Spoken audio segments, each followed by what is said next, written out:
Ça, c'est le genre d'image très cool qu'on peut faire facilement grâce à cette toute petite caméra qu'est la Insta360 Go 2. Donc c'est une caméra qui m'a été envoyée par la marque Insta360 qui m'a proposé de la tester en me disant que cette Insta360 Go 2 c'était vraiment une caméra de ouf pour faire des prises de vue à vélo.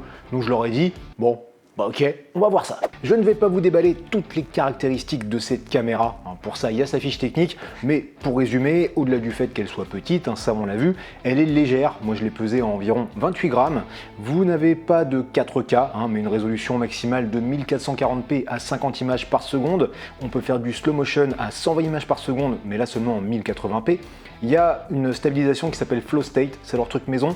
On va en reparler après parce que c'est du genre sympathique. Elle est étanche jusqu'à 4 mètres. Vous avez plusieurs modes de prise de vue évidemment. 32 Go de mémoire intégrée. Et pour ce qui est de l'autonomie, c'est un petit peu particulier. Donc ça, on va en reparler tout à l'heure. Pour le moment, avant de vous montrer comment elle fonctionne, je vous propose de visionner une petite séquence là que j'ai préparée avec des images issues de cette caméra. Un jour, on allait chercher le pain à vélo. C'est un petit truc comme ça, monté sans prétention, juste pour vous montrer un petit peu ce que ça donne.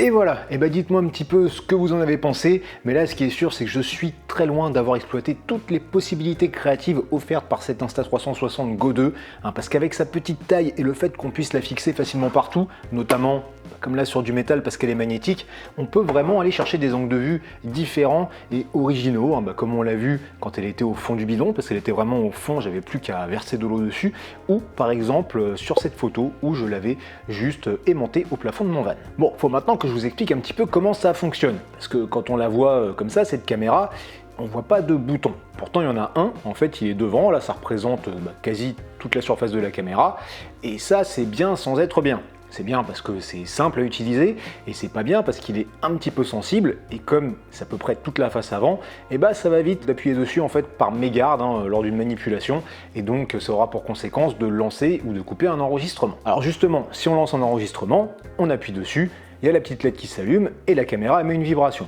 Ça nous dit que l'enregistrement est lancé. Pour le couper, pareil, ça revibre, la LED va s'éteindre, on sait que c'est fini.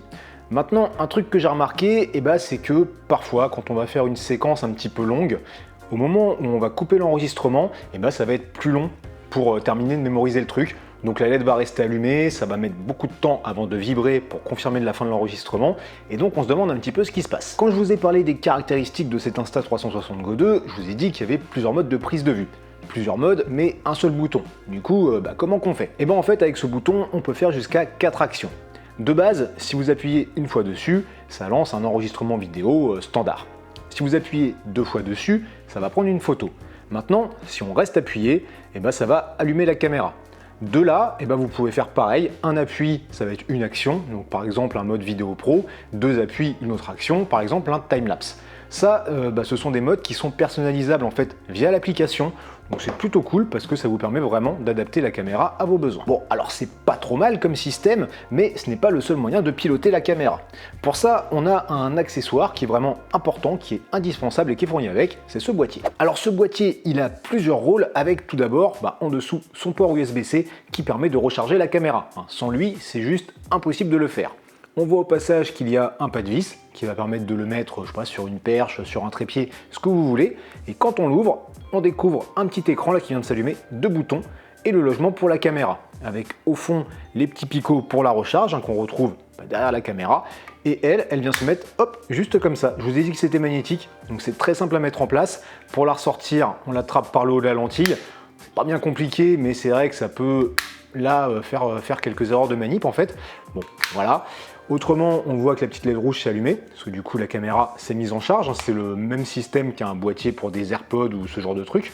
Et derrière le boîtier, on a ici ces petites pales en plastique qui se déplient et qui permettent en gros de l'utiliser comme un trépied. Ça, je trouve que c'est vraiment bien pensé, c'est très pratique.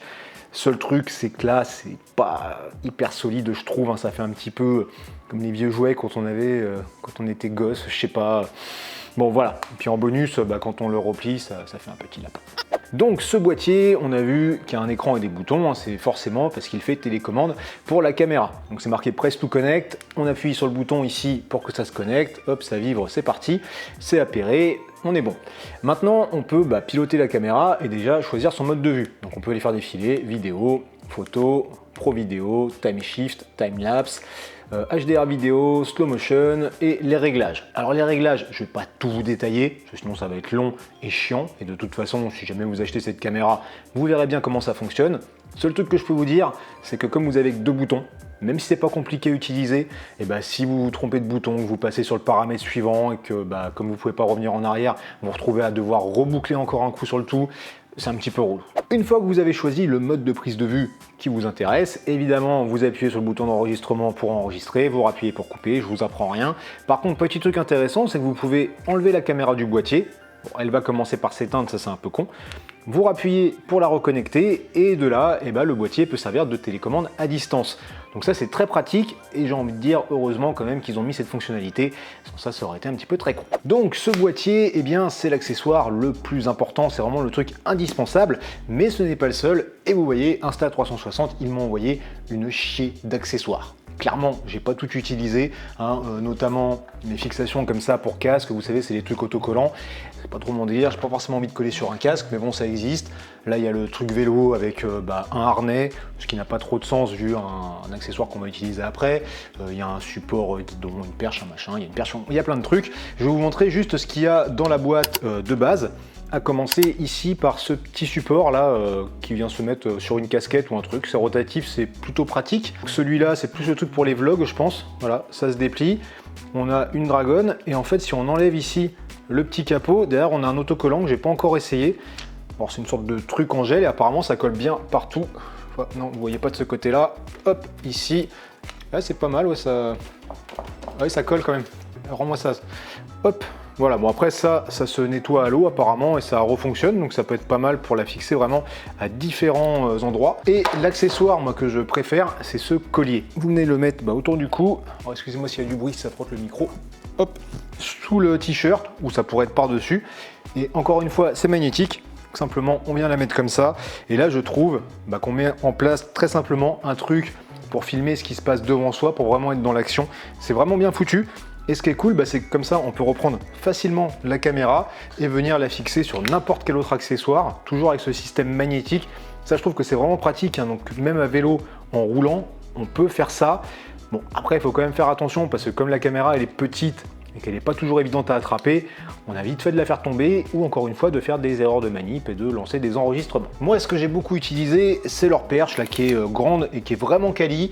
Au bout, j'y fixe cet accessoire et ça me permet de faire les vues comme ça où je tourne autour du vélo. Concernant les modes de prise de vue, je ne vais pas tout décortiquer parce que déjà, je n'ai pas forcément tout testé à fond et aussi que la vidéo, sans ça, elle serait vraiment trop longue. Je vous mets quand même là un exemple de time shift. C'est un truc que je trouve vraiment sympathique et pour info, vous pouvez recréer cet effet depuis une vidéo normale directement dans le logiciel Insta360 Studio qu'on va voir après. Je vous mets maintenant un exemple de slow motion et ça aussi je trouve que c'est vraiment pas mal. Alors moi j'utilise principalement le mode Pro Vidéo qui offre plus de possibilités en post-traitement et avec des trucs vraiment cool, mais pour en exploiter les images, nous sommes obligés de passer soit par l'application smartphone, soit par le logiciel. À côté de ça, si vous utilisez le mode vidéo normal, là vous avez juste à régler si vous souhaitez une image verticale ou horizontale, vous réglez votre nombre d'images par seconde, vous réglez votre mode de couleur, vous faites vos vues, et puis ensuite, vous mettez la caméra dans le boîtier, vous branchez ça à l'ordinateur, vous récupérez vos images et elles sont directement exploitables. Comme je le disais, en mode pro vidéo ou même en mode photo par exemple, vous devez passer par l'appli ou par le logiciel. Parce que vous voyez, de base, en fait, vous avez une image qui est carrée et ronde dedans. Petite parenthèse sur l'application, déjà que je trouve un petit peu capricieuse de temps en temps. Faut dire qu'il faut un smartphone puissant pour s'en servir et le mien commence peut-être à être un petit peu dépassé. Mais bon, elle vous permet d'avoir une télécommande en fait avec retour vidéo et vous donne accès à des réglages comme la vitesse d'obturation, les ISO ou ce genre de choses, hein, histoire d'avoir un contrôle vraiment plus fin de votre image. Ensuite, elle vous permet de faire des petits montages, donc ça peut être pratique sur le terrain pour faire des choses pour vos réseaux sociaux par exemple, et même qu'elle peut faire les montages automatiquement. Alors ça, ce sont des trucs que j'ai pas essayé, parce que ça m'intéresse pas beaucoup. Moi, je suis plutôt un gars de l'ordi, donc voilà. Fin de parenthèse, on n'en parle plus, ou presque plus. Allez, on switch maintenant sur Insta360 Studio, donc leur logiciel maison, qui malheureusement n'existe pas sous Linux, et moi ça m'emmerde, je suis obligé de le faire tourner dans une machine virtuelle. Je sais que ça ne concernera pas la plupart d'entre vous, mais voilà, Insta360, soyez sympa, faites-moi une version Linux. Donc, nous voilà dessus, c'est ici que nous importons les clips que nous voulons éditer. Moi, j'en ai mis quelques-uns, histoire de vous montrer ce qu'on peut faire. Ici, nous pouvons déjà sélectionner les parties du clip qui nous intéressent à conserver pour la suite. Ensuite, là, on peut régler l'angle de vue. Donc ça, c'est un truc assez intéressant. Donc là, on est en ultra grand angle. Si je mets Action View, vous voyez, ça change, ça écrase un petit peu. Moi, ça, j'aime pas trop. Linéaire, c'est ce que je vais utiliser au final le plus souvent. Voilà, ça fait une image plus plate, on va dire plus standard, quoi. Bon, ça a juste quelquefois tendance à l'étirer un petit peu sur les bords, ça peut faire des trucs bizarres. Ensuite, on a étroit, où là, ça recadre fortement zoomé, on va dire. Donc là, je me remets en ultra grand angle et à chaque fois, on peut recadrer un petit peu comme ça, vers le haut ou vers le bas. Et donc ça, c'est plutôt pas mal pour rattraper un truc. Maintenant, pour ce qui est de la stabilisation, là, je vous joue le clip, donc qui est stabilisé, c'est chouette, ça bouge pas trop. Et hop, je désactive Flow State. Et là, c'est juste dégueulasse, ça fout la gerbe. Je réactive, je désactive, je vous mets les deux côte à côte, comme ça, vous voyez bien les différences. Donc je pense que nous sommes d'accord, la stabilisation, elle fonctionne pas mal du tout. Maintenant, je vous mets un second clip, donc une image sympathique comme ça, où je tourne un petit peu autour du vélo. Je vais mettre pause et ici, je vais cocher stabilisation FPV. Et en fait, ça correspond à la correction de l'horizon. Vous voyez, flow state, c'est droit, stabilisation FPV, c'est de travers. En fait, ce qui se passe, c'est que quand vous filmez avec cette caméra, si vous avez la caméra dans ce sens-là, vous faites une image droite, pas de souci. Et si vous la retournez, et en fait avec le flow state, la correction de l'horizon, là, ça reste droit. Vous ne sentez pas la réorientation de la caméra. C'est vraiment cool, mais il faut noter que sur le mode vidéo normal, vous n'avez que la stabilisation de base et vous n'avez pas cette correction de l'horizon. Maintenant, pour ce qui est de l'audio, le mieux, c'est un exemple. Petit test du micro de la Insta360 Go 2 en roulant et avec un petit peu de vent dans la gueule. Je ne m'attends pas à des miracles. Et maintenant, à l'arrêt avec toujours un petit peu de vent. Du coup, dites-moi ce que vous en pensez là dans les commentaires. Voilà, donc ça c'est pour le son de base sorti directement de la caméra. Mais encore une fois, dans Insta360 Studio, il y a des petites choses. On a ici Focus Vocal et Action Focus. Alors Focus Vocal sur ces séquences, j'ai eu l'impression que ça rajoutait une sorte d'écho pas toujours très agréable. J'ai pas trouvé trop l'intérêt. Et Action Focus, par contre, j'ai l'impression que c'est un petit peu diminué le bruit du vent. Donc pourquoi pas, mais j'ai pas trop utilisé, donc je vous en parle pas plus que ça. Je vous laisse me donner votre avis simplement sur le son de base. Moi, je m'attendais à pire. Je trouve que c'est pas si mal. C'est exploitable pour des trucs qui ne nécessitent pas une qualité de fou. Et en environnement calme, ça sera correct. En parlant de qualité, il faut quand même qu'on parle de la qualité d'image. Je sais pas ce que vous en pensez, mais moi, pour une caméra d'une si petite taille, je trouve que c'est quand même pas mal du tout. Ok, j'aurais bien aimé de la 4K, tout ça, des détails un peu plus fins, tout ce qu'on veut, mais franchement, c'est pas mal. Allez, passons à l'autonomie. Et là, c'est pas dingue. En même temps, dans une si petite chose, avec tout ce qu'il y a dedans, on se dit que la batterie doit pas être bien grosse. Et donc, vous avez de 10 à 30 minutes d'autonomie pour faire des vues. C'est pas énorme, et d'ailleurs ça me fait penser qu'en fait pour les modes de prise de vue, vous avez un réglage du temps de la séquence que vous souhaitez enregistrer. Par exemple, en qualité max, en pro vidéo, en 1440p 50 fps, c'est 10 minutes. Là où c'est relou, et ça n'a rien à voir avec l'autonomie, c'est que si vous avez paramétré 5 minutes et que vous souhaitez enregistrer 7 minutes, que vous avez oublié que c'est 5 minutes, vous lancez le truc, et au bout de 7 minutes, vous vous retrouvez avec 2 minutes qui manquent. Voilà, c'est un peu con qu'il n'y ait pas un truc illimité jusqu'à épuisement de la batterie.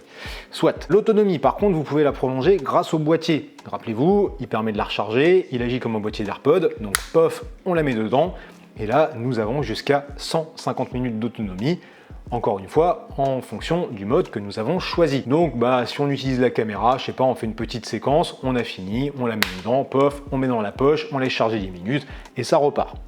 Dans un sens, c'est bien pensé, mais c'est vrai que ça va pas durer toute la journée. De toute façon, si on n'est pas limité par l'autonomie, on sera limité à un moment par le stockage. Comme je vous ai dit, il y a 32 Go de mémoire intégrée.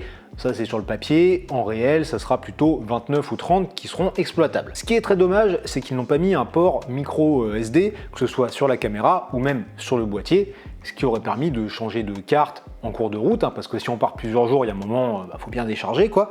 Et donc, là, pour décharger vos fichiers, vous êtes obligé de le faire soit avec votre ordinateur, soit avec votre smartphone. Mais si vous faites ça avec le smartphone et l'application, vous avez intérêt à avoir beaucoup de mémoire disponible sur votre smartphone parce que ça va quand même vite se remplir, hein, 32 Go par 32 Go, même si vous gardez partout, enfin vous voyez le délire. Me reste maintenant à vous annoncer le prix de la chose, et donc là, la caméra seule, enfin dans sa boîte de base, hein, ça coûte 320 €. Mais il existe aussi des packs avec des accessoires, donc admettons la boîte de base et le truc vélo, ça vous coûtera 350 €. Je dis ça, j'en sais rien, j'ai pas regardé le prix des packs, enfin je les ai pas mémorisés. Je vous ai mis un lien en description qui vous emmène sur leur boutique où il y a tous les trucs. Donc si ça vous intéresse, regardez. Je vous le dis, c'est un lien affilié, donc si vous faites un achat, je touche une petite com qui m'aide pour faire les vidéos, tout ça. Si vous voulez pas l'utiliser parce que vous trouvez que je suis un gros con, il n'y a pas de souci. Par contre, ce qui est sûr, c'est qu'il peut vous donner un petit cadeau ou une réduc. Je crois que ça change de temps en temps. Donc j'essaierai de le mettre à jour pour qu'il y ait toujours un truc. Et puis voilà. Bref, c'est pas donné, c'est pas parfait, mais cette Insta360 Go 2, moi je trouve qu'elle a quand même de super avantages, en tout cas pour quelqu'un comme moi, pour mon utilisation. Alors c'est pas une caméra que je vais utiliser comme caméra principale pour faire une vidéo complète, mais comme caméra d'appoint pour aller chercher des plans un petit peu différents, un petit peu originaux, pour varier les angles de vue, et je trouve vraiment que ça donne une nouvelle dimension à mes vidéos. Autrement, elle est superbe pour créer du contenu pour les réseaux sociaux, parce que voilà, c'est tout petit, c'est une caméra qu'on peut avoir toujours sur soi, dans la poche, c'est rapide et facile à utiliser, vous la sortez, vous appuyez, c'est parti. Dites-moi ce que vous en pensez là dans les commentaires, et puis pour enchaîner, si ça vous intéresse, je vous propose d'aller voir la vidéo dans laquelle j'explique un petit peu plus le matériel que j'utilise pour faire mes vidéos à vélo. Autrement, comme d'hab, likez, partagez, abonnez-vous, à bientôt.